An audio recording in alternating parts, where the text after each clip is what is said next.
Efésios 1, versículo de número 1. Diz assim a palavra do Senhor: Paulo, apóstolo de Jesus Cristo, por vontade de Deus, aos santos que vivem em Éfeso e fiéis em Cristo Jesus. Até aqui. Hoje nós vamos estudar sobre, assim eu acredito que é a vida do maior líder que já houve na história cristã. Então nós vamos ficar aqui só com a expressão Paulo, né? Então nós vamos estudar quem é Paulo. Muitos acredito que já ouviram falar, né, do apóstolo Paulo, quem é Paulo. Porque Paulo ele é assim alguém que tem muito a ver com a gente. Ele é muito parecido com a gente. Então nós vamos ver o aspecto dele antes de ser cristão, ele se tornando cristão e como o Senhor o conduziu na obra dele. Então nós vamos começar explicando a princípio quem era Paulo. Quem era Paulo? Quando você olha para a Bíblia, a partir do capítulo ali 7 do livro de Atos dos Apóstolos, você percebe que existia um homem chamado Estevão, que ele era um dos 7 diáconos da igreja, a igreja primitiva, e ele começa a pregar o evangelho. E algum das autoridades daquela época, eles ficam assim muito enciumados acerca daquilo que Estevão estava pregando, porque Estevão dá um testemunho completo da Bíblia. Ele explica tudo o que Deus fez através dos filhos de Israel para salvar Israel e depois encontrar os gentios e trazê-los à salvação também. E muitos se enfureceram. Inclusive um deles que estavam ali era um jovem chamado Saulo. O nome de Paulo, antes de ser Paulo, ele era Saulo. E ele é aquele que permite que Estevão, lá em Atos capítulo 7, a partir do versículo 50, ele seja apedrejado, porque ele estava pregando a palavra de Deus, ele estava dando um testemunho acerca da fé. E diz que ele autorizou que aqueles que estavam ali matassem Estevão. Então, dá para entender quem é Saulo. A princípio, ele era um homem zeloso e perseguia os cristãos. Ele mandava matar os cristãos. E quando você chega em Atos capítulo 8, quer ver? Se você quiser, vamos lá, Atos capítulo 8. Você vai ver como era a ação de Saulo concernente à igreja. Como Saulo pensava acerca dos cristãos? Atos capítulo 8, versículo de número 1 em diante. Diz assim: E Saulo, olha só, consentia na sua morte. Na morte de quem? A morte de Estevão. Então dá para ver que aqui no versículo 1 que Saulo ele era alguém que mandava matar os crentes. Ele consentia na morte de Estevão. Atos 8, versículo 1. Aí diz assim: Naquele dia levantou-se grande perseguição, olha, contra a igreja que estava em Jerusalém, e todos, exceto os apóstolos, foram dispersos pelas regiões da Judéia e Samaria. Alguns dos homens piedosos sepultaram Estevão, fizeram um grande pranto sobre ele. Olha agora o versículo que vem. Saulo, porém, assolava a igreja, entrando pelas casas e arrastando homens e mulheres, e encarcerava-os. Olha quem era Saulo.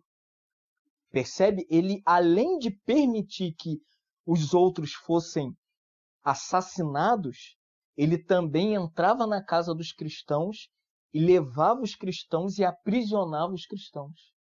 Então dá a entender que para alguém ser alcançado pela graça de Deus é alguma coisa muito soberana, a salvação do homem.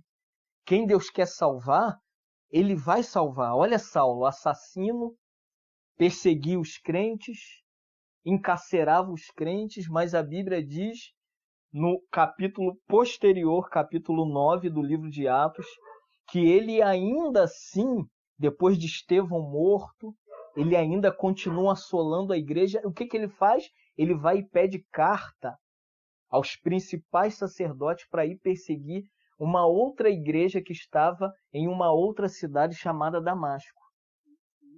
E o que ele faz? Ele pega a autorização e vai atrás dos cristãos. E então o que ele faz? Ele vai lá para prender os cristãos. E nessa ida em que ele está indo para prender os cristãos, o que aconteceu? O Senhor encontrou Saulo. Que coisa, né? O capítulo 8, você vê ele consentindo na morte de Estevão. Aí diz que ele assolava a igreja entrando nos lares, prendendo e encarcerando os cristãos.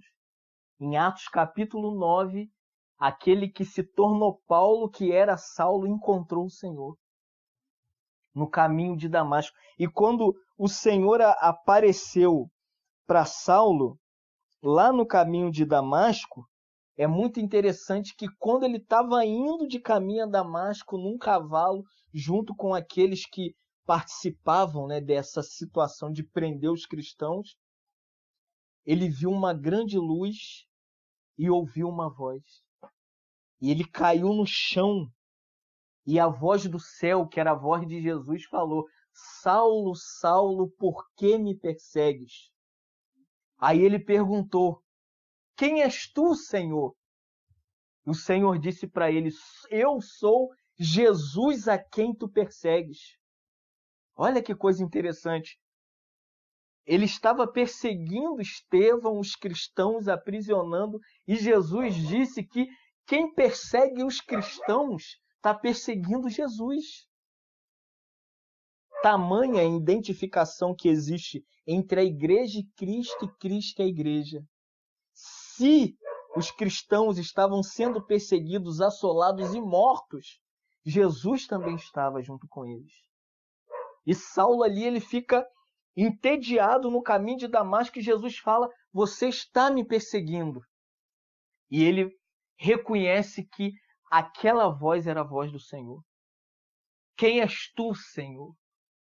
Ele entende que ele não tinha outro lugar para ir, outra pessoa a seguir, nem outro caminho a tomar. Ele diz: quem é você?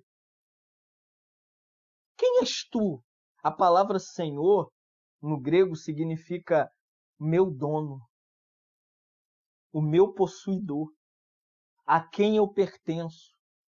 Saulo diz: quem é você que quer se apossar de mim? Ele diz: eu sou Jesus.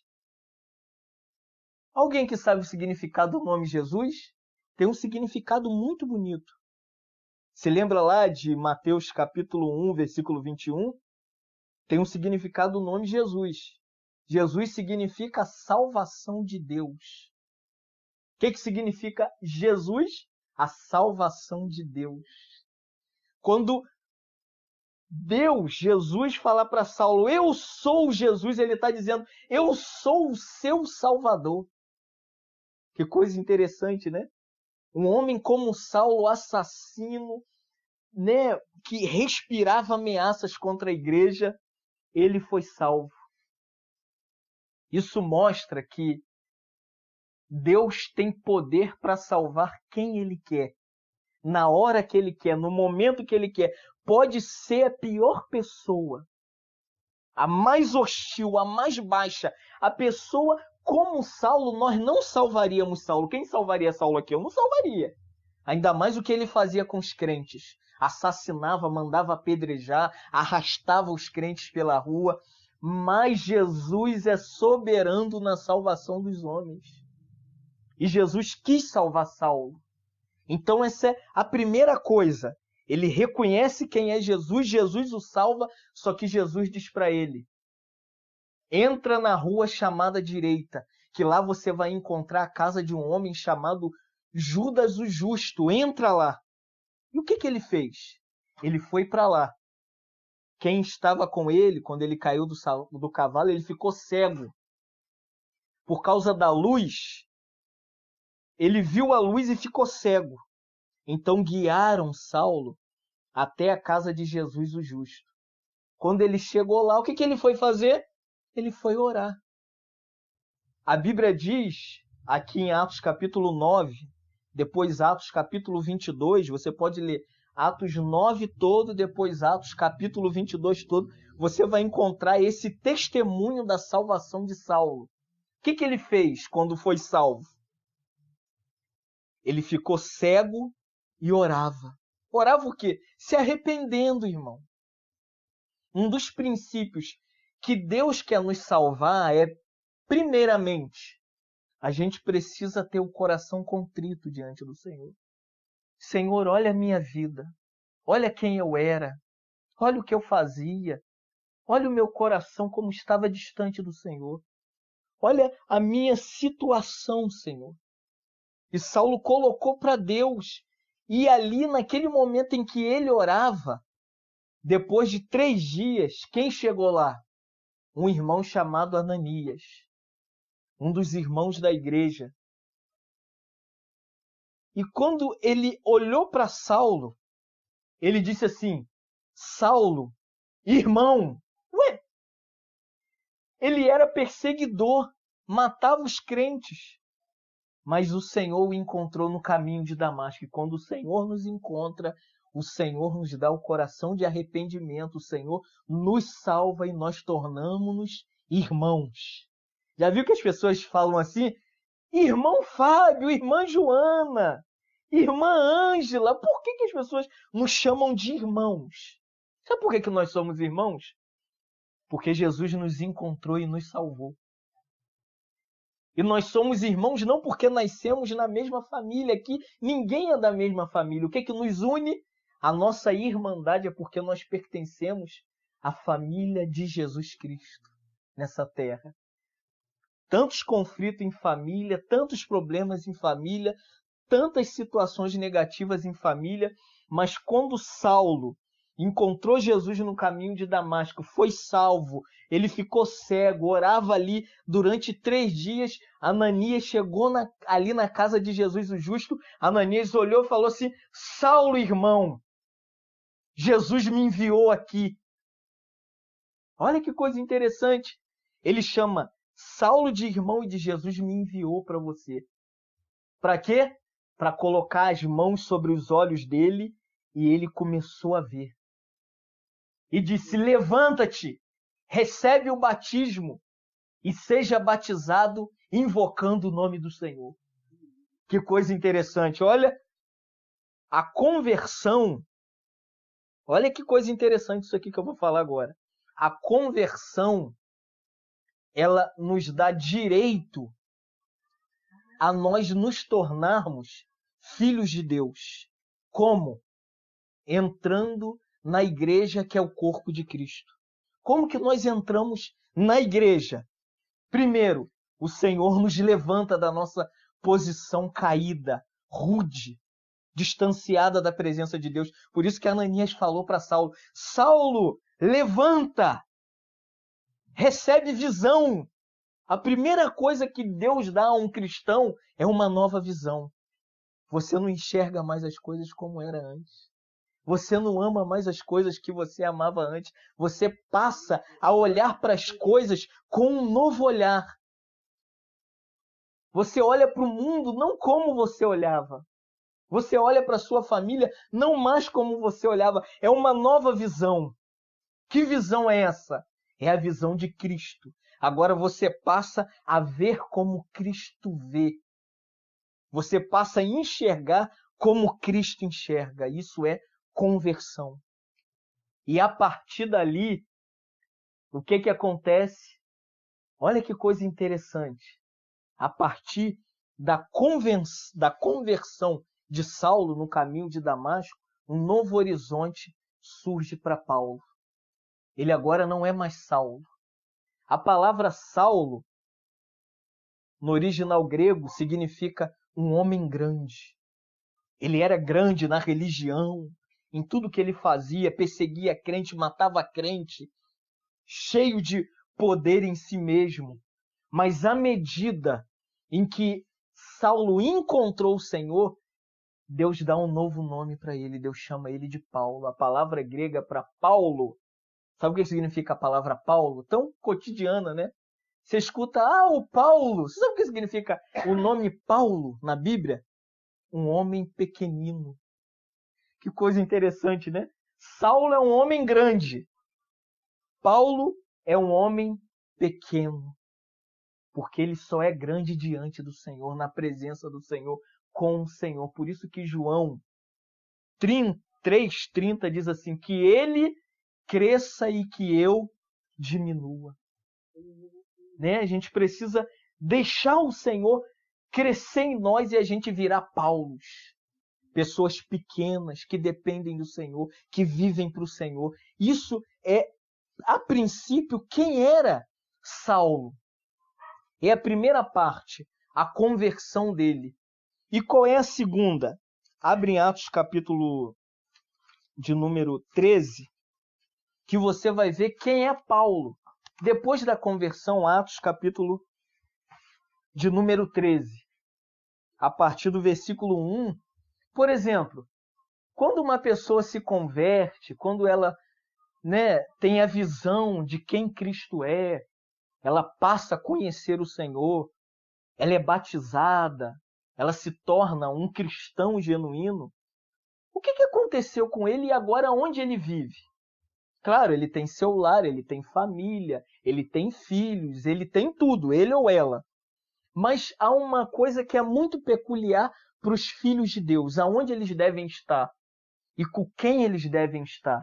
Você não deve abandonar as pessoas que você ama, sua família, seus amigos, mas existe um lugar que Paulo, o ex-Saulo, foi viver. Ele foi viver com um grupo muito estranho. E você vai descobrir que grupo era esse. Capítulo 13, versículo de número 1. Olha só. Havia na igreja de Antioquia profetas e mestres, Barnabé, Simeão, por sobrenome Níger, Lúcio de Cirene, Manaém, Colasso de Herodes, o tetrarca e Saulo. Quem estava lá? Saulo. Saulo estava onde? Na igreja. Olha que coisa interessante. Um cristão, depois de salvo, sabe o que ele se tornou? Igreja. Ele participa da igreja. Ninguém pode entrar na igreja se não é salvo. Ninguém pode pertencer à família de Deus se ele não foi salvo. A igreja só pode existir se houver Saulos transformados em Paulo.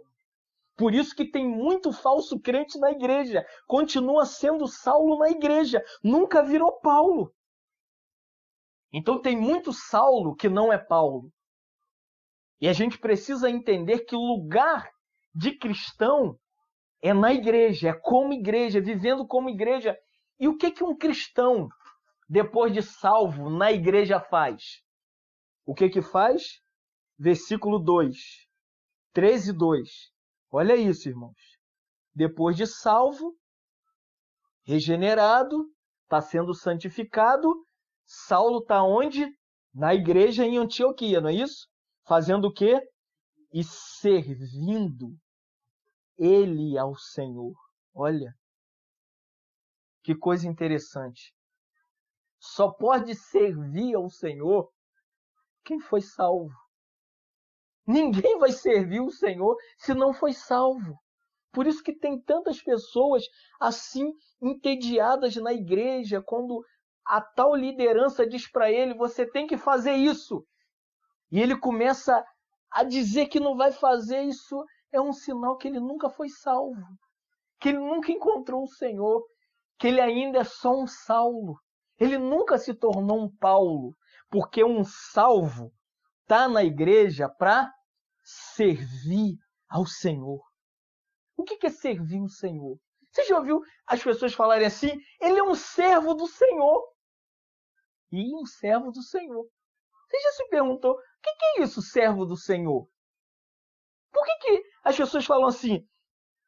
Ele ou ela é um servo do Senhor. Vou te explicar o que é a palavra servo do Senhor. Ou servir ao Senhor. O que é servir ao Senhor? Primeiro, para servir ao Senhor, primeira coisa que você tem que fazer, você tem que encontrar o Senhor. Vou usar um exemplo bíblico. Se lembra quando Jesus entrou na casa de Lázaro, que ressuscitou, e existia duas irmãs que estavam lá na casa de Lázaro, Maria e Marta.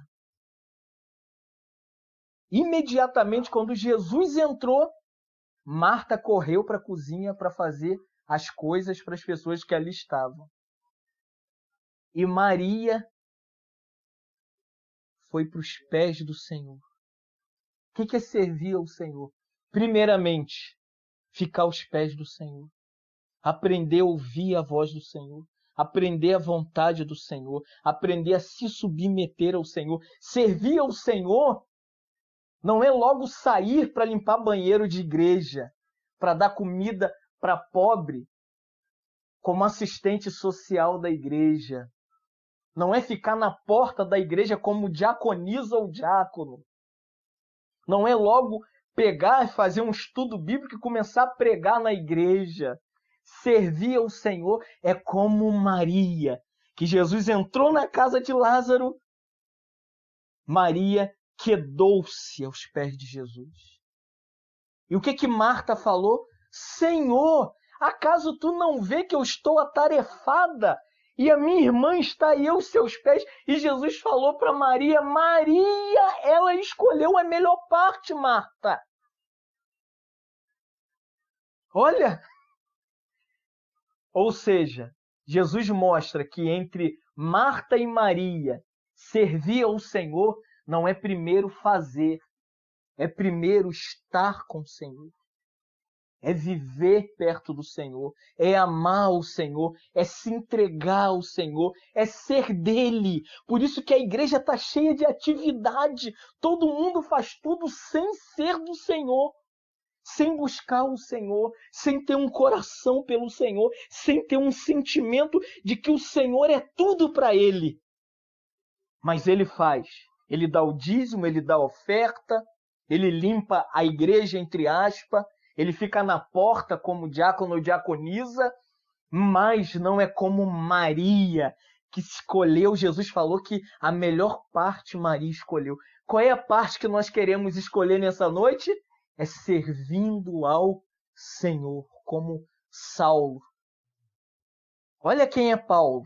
Se lembra que o nosso texto-chave é Efésios 1:1. Paulo, apóstolo de Jesus Cristo. Tá vendo quem é Paulo? Paulo não parece muito com a gente? Não é semelhante a gente? Nós também experimentamos a conversão. Como que nós nos convertemos? Nós estávamos vivendo a nossa vida. Aí, de repente, o Senhor nos encontrou aonde nós estávamos, vimos uma luz. O nosso interior era todo treva, tudo escuro. Uns estavam na macumba, outros em falsas seitas, outros em religião, outros em falsas igrejas. E de repente nós ouvimos o Senhor falar, eu sou Jesus. Eu sou a salvação de Deus para você. A nossa salvação começou como a de Saulo. Jesus se revelou para a gente. Jesus se mostrou para a gente e nós, a princípio, nós não entendemos imediatamente como Deus nos salva. Eu estava lendo um autor muito famoso chamado John Piper. Aí a pessoa que estava entrevistando a ele perguntou, você se lembra quando aconteceu a sua conversão? Aí ele disse assim, é impossível você falar daquilo que você mais deseja, o que você mais ama quando você é muito pequeno. Ele falou, tudo começou quando eu tinha 6 anos, que eu via meus pais orar e eu ajoelhava, não entendi o que meus pais estavam fazendo e ajoelhava perto deles. E de repente aconteceu algo com 12, outra vez com 14, mas com 22 eu entendi que algo mudou dentro de mim. Que coisa linda, né, irmãos? Não é assim que acontece com a gente? Saulo, irmão, algo mudou dentro de Saulo. Deixa eu te perguntar, algo tem mudado dentro de você? seus sentimentos, seu coração, sua natureza ainda é aquela velha natureza, você ainda ama aquelas coisas que você há muito tempo... Por exemplo, coisas que eu deixei há 30 anos atrás, eu não quero nunca mais voltar lá, irmãos. Eu passei a amar, como Paulo escrevendo aos Filipenses, capítulo 3, ele diz, uma coisa faço. Eu esqueço-me das coisas que para trás ficam e avanço as da frente, as coisas que diante de mim estão. Para quem? Para o prêmio da soberana vocação em Cristo Jesus. O que Saulo encontrou na casa de Judas enquanto estava cego orando? Uma mudança interior. O que é conversão? Conversão não é simplesmente mudar de roupa, botar um coque no cabelo, parar de usar batom, parar de escutar a música do mundo, ir no show do mundo, parar de fumar. Isso você faz, até tomar um remédio vendo pela televisão. Agora, a hora que Jesus entrar no seu coração, tudo de fato muda. Tudo muda. Os vícios vão embora, os desejos do mundo vão embora. Quando Jesus entra, não tem mais lugar para nada. Tudo é substituído. Tudo muda aqui dentro que acontece. Entende, irmãos? Conversão não é algo aqui do lado de fora. Olha, troca de roupa, para de usar maquiagem. Não é isso. Conversão é de dentro para fora. Deus opera em nós. Filipenses 3, 2, 12 e 13. É Deus quem opera em nós, tanto querer e o realizar segundo a sua boa vontade. Isso aconteceu com a gente. Isso é a conversão. Depois o Senhor nos leva para a igreja. Talvez a gente chegue e nesse ambiente cheio de gente, cheio de pessoas, cada um fazendo um monte de coisa, e de repente o Senhor te chama só para Ele. A maior experiência que se você quer ter na igreja como um convertido, não é fazer coisas como Marta. Marta chegou para Jesus e falou, será que o Senhor não vê que eu estou fazendo um monte de coisa? Um convertido não faz um monte de coisa para Jesus. Não faz. Um convertido fica aos pés de Jesus e espera Jesus fazer através dele. Amém? É Jesus fazendo em nós. Através de nós e por meio de nós. Por isso que Jesus falou, Marta, seu irmão escolheu a melhor parte. Então, nessa noite, eu quero te chamar para escolher a melhor parte, que é só Jesus.